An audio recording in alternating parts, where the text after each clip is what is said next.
Hello, everyone. Welcome to Boston Tea Party Podcast, episode number 3.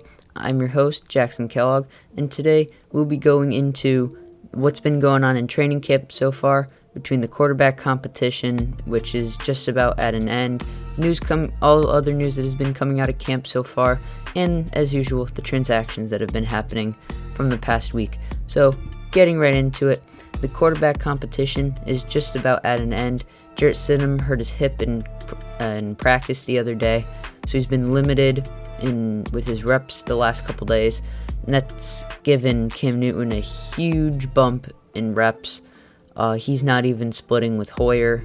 He's just blown everyone out of the water with reps, and it looks like Bill Belichick has handed the starting job to Cam Newton, but he won't announce it.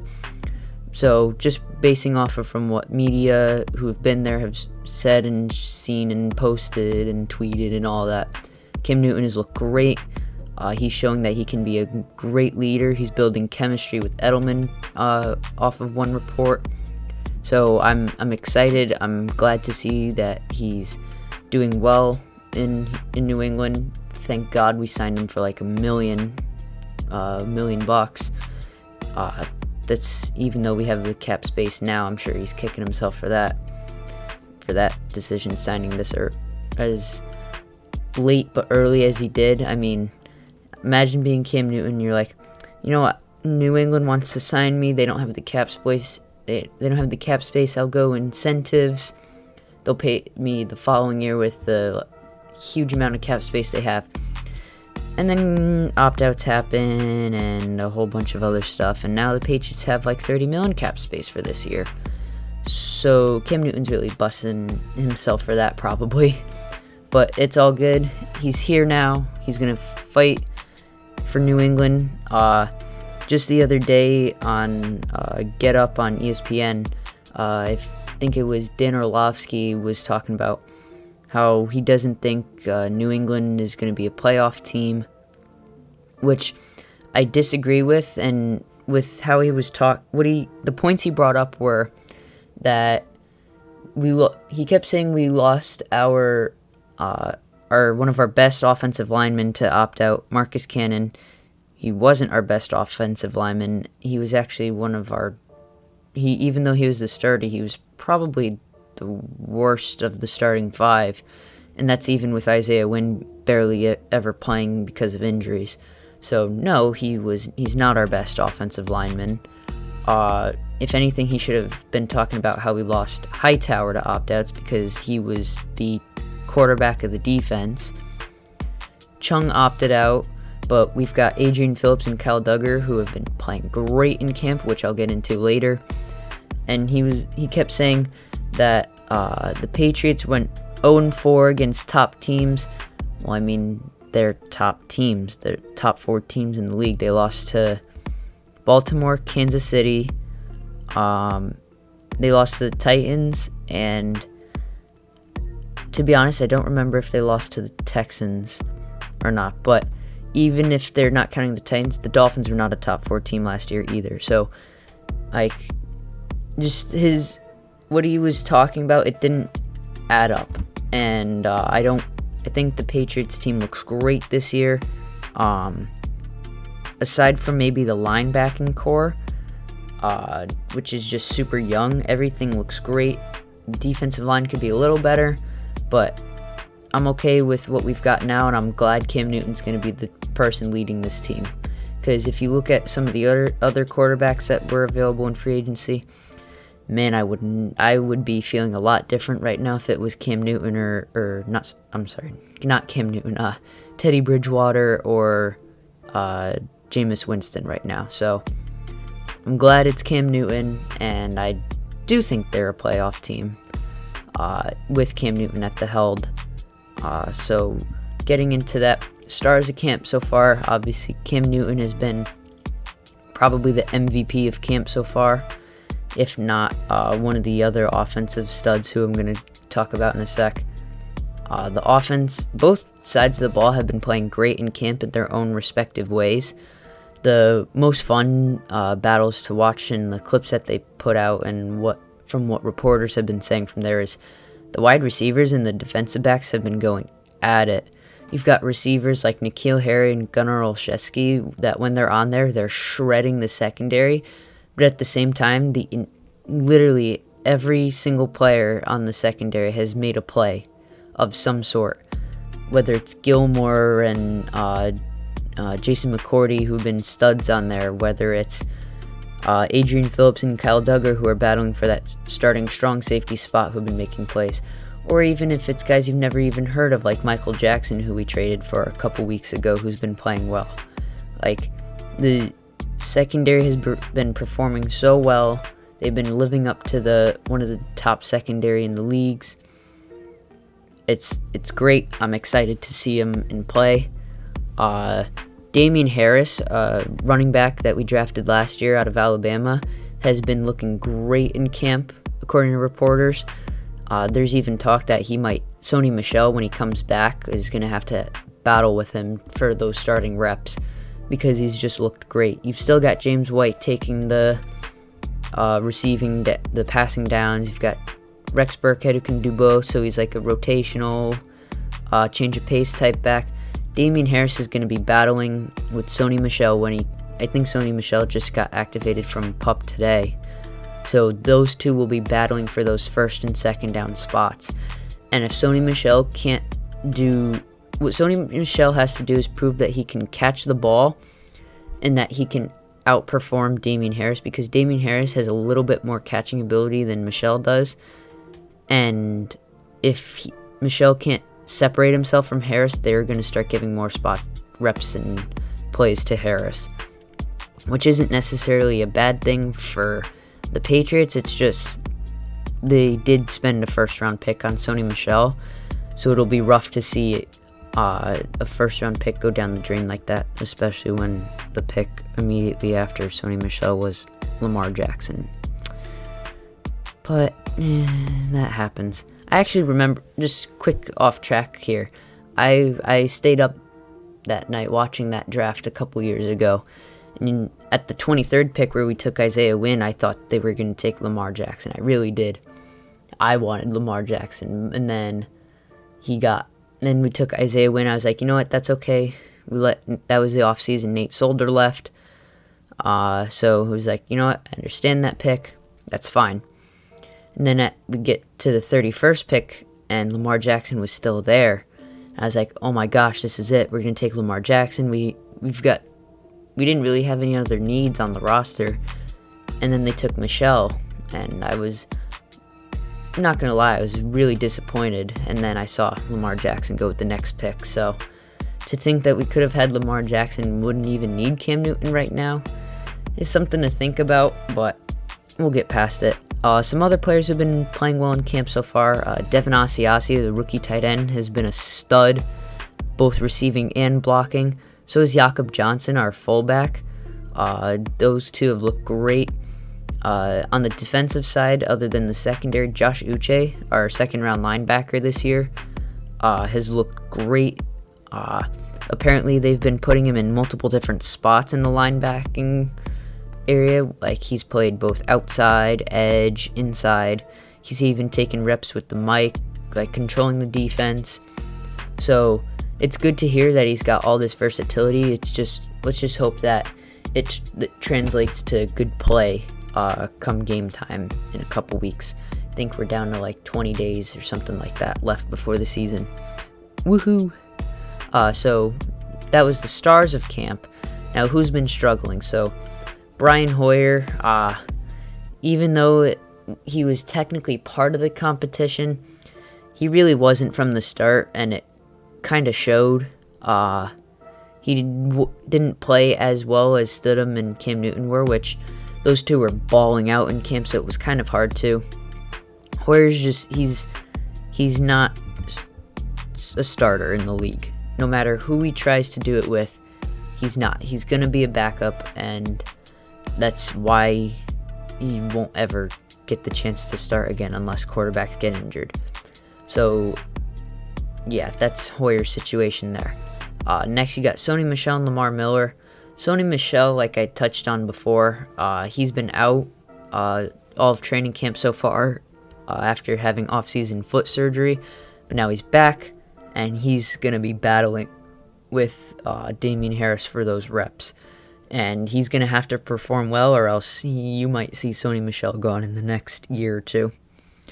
And with that, Lamar Miller, who they just signed about a week or two ago, who's physically unable to perform still, he's been out for all camp, even though they signed him. I don't understand why they signed him if he's already injured. Like, why not sign Devonta Freeman, who is probably going to cost the same price because nobody wants him, and he's not injured, and he can actually battle Michel and Damien Harris for the starting job. Like, I liked the Lamar Miller signing at the time, but since I've started to not like it less and less, I have a feeling as soon as he's activated, he's going to get cut, especially with how Damien Harris has been performing well. And also, undrafted free agent J.J. Taylor has been playing fairly decent as well. So what's the point of keeping Lamar Miller if you have younger guys who can do the same thing, if not better? So moving on, the right tackle spot has taken a turn in its battle. I thought it was going to be between Yodny Cajuste and Corey Cunningham for the spot. Apparently, Corey Cunningham has been absolute garbage in camp. Yodny Cajuste has been in and out with injuries. So he's looked okay at the spot, but right now the person who's leading the pack for the starting spot is Jermaine Luminor, who's normally an interior guy, so that kind of surprised me, and that's why I didn't include him in my right tackle spot starting job competition a couple videos ago. But apparently he's been taking the most reps there. He's looked great, so I'm okay with that. But it's a shame to see, especially seeing how we spent a third-round pick on Yodny Cajuste and he hasn't done anything. Because I believe Yodny Cajuste was drafted with the thought that we were going to be moving on from Cannon in a couple years, which is why I also don't understand why Dan Orlovsky said that he was one of our best O-linemen. But that's besides the point. Next, Beau Allen has not taken a rep at camp so far. He's missed all of the practices, and that's a shame because of how little depth the interior defense has. It just means that a lot of younger guys like UDFAs and rookies are going to get more of the opportunity to play there, and it might lead to Beau Allen getting cut. So it's just another one of those vet signings that we did that now after signing them and them not playing, it's kind of pointless to keep them on. Lastly, the person who I'm the most disappointed that hasn't been playing well is the kicker we drafted, Justin Rowauser. Apparently he's dealing with an injury of some sort, but he's been awful in kicking. He's missed the kick almost every practice that they've seen him kick, and they've been horrible, which is why they went out and signed Nick Folk, who has looked great in his 1 or 2 days at camp so far. So I think they're going to keep Folk as the kicker. So I'm kind of curious to see if they either cut Rowauser or I don't think they'll do that. But if you throw him on the practice squad, he might get picked up by a team. So either way, it's a bad look on the Patriots for taking a kicker in the 5th round, because he most definitely would have fallen to them as an undrafted. So I haven't been the biggest fan of how Belichick drafts, and this is just another one of those picks that I'm just a little disappointed about. So moving on from who's struggling, so some of the questions for the rest of camp: who takes that right tackle spot? It's probably going to go to Jermaine Luminor, based off of who's been getting the reps in camp. He's played better than anyone else who they've thrown in there. So just let him try it out week 1. They're playing the Dolphins. They don't have the best push on the edge, so that's fine. We'll see how he plays there. He won't have to deal with a huge push on the edge until possibly, they start with the Dolphins, Chiefs, Raiders, Seahawks, and Broncos. So that's honestly a good first 5 games to figure out who you can put at that right tackle spot. Pending injuries, obviously, but if he plays well in those first couple games, that's his spot for the rest of the season. So who wins the kicking competition? It's probably going to go to Nick Folk, to be honest. They just signed him after he came in last year when Gostkowski was injured. And it's... I don't even know how to put it into words. Like, this guy was criticized. Like, there were so many different reasons for criticizing him after we drafted him. For that tattoo he had, the fact that Belichick took him in the 5th round, even though he was like one of the lowest ranked kickers. I think the only reason Belichick took him was because he kicked in weather. And I mean, you kind of need that when you're in New England, but with how many teams are going to domes now, I don't think that matters so much.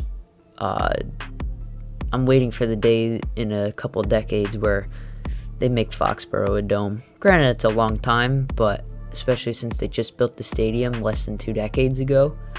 But with how the league is going, almost all these stadiums are turning to domes, and they don't even need them. Like, why does Los Angeles and Las Vegas need domes when... Because it's too hot? I mean, if anything, it should be Buffalo and New England getting domes. But Rowauser is probably not going to be the starting kicker come when the season starts. Huge shame, waste of a pick. Could have been used to get something else. So after that, with how the season is going and how many practice squad spots are, there's a lot of chances for undrafted free agents to make the practice squad. But now, as the tradition goes with New England, one UDFA makes the roster in the last couple years. At least one, and a lot of them have turned out to be really good, like J.C. Jackson, Adam Butler, Jonathan Jones. So who do I think this year's UDFA to make this roster is? I think it's going to be a battle between J.J. Taylor and Bill Murray. J.J. Taylor, undrafted running back out of Arizona, and Bill Murray being an undrafted defensive tackle. To be honest, I forget off the top of my head where he was from, but he's been playing decent in camp from what I've heard. Nothing bad, but nothing like outstanding. But because of the lack of depth there, Bill Murray will still probably make the roster, and if he doesn't, he'll definitely be a practice squad. Same thing with J.J. Taylor. I think we should keep J.J. Taylor over Lamar Miller, go Michelle and Harris as the first and second down backs, James White as the passing down, Rex Burkett as a change of pace, and J.J. Taylor as the 5th back. Because, I mean, we carried 5 running backs last year. Damian Harris was the 5th running back. He was on the roster, but he didn't make the game day roster. So what that means is you have a 53-man roster, but you can only carry, I think it was 47? I think it was 47 players you can bring to games. So Damian Harris would be on the active roster, but he wasn't brought to games. Same thing with Jawan Williams, our second-round corner from last year. So I think those two have the highest chance of making the roster, which is a shame after all the hype around wide receiver Jeff Taylor. He's been in and out of camp, and I don't think he's performed crazy well to beat out guys like Gunnar Olszewski and Jacoby Myers for those spots. So I don't see any of those undrafted wide receivers making the roster. At most, Jeff Thomas, but there's way too many decent bodies in there that he's going to have to beat out, and I don't think it's going to happen. So that leaves the last part of today's podcast, weekly transactions. 4 new additions this week, including tight end Paul Casenberry. So, neat little bit on Paul. He joined the military during the start of his football career and put his time with football on hold for 5 years, did time in the military, came back and gets signed with New England. Do I think he's going to make the roster? No. But neat little bit. For obviously thank him for his service. He's like Joe Cardona, our long snapper, who served in the military. I don't know if he still is though. But neat little depth addition. We added defensive tackle Xavier Williams. He's bounced around from the Chiefs and there's one other team. Arizona Cardinals. So another depth piece for the defensive line, especially with Bo Allen being out. If anything, I think this is just showing another sign of we might end up getting rid of Bo Allen if he can't make the training camps.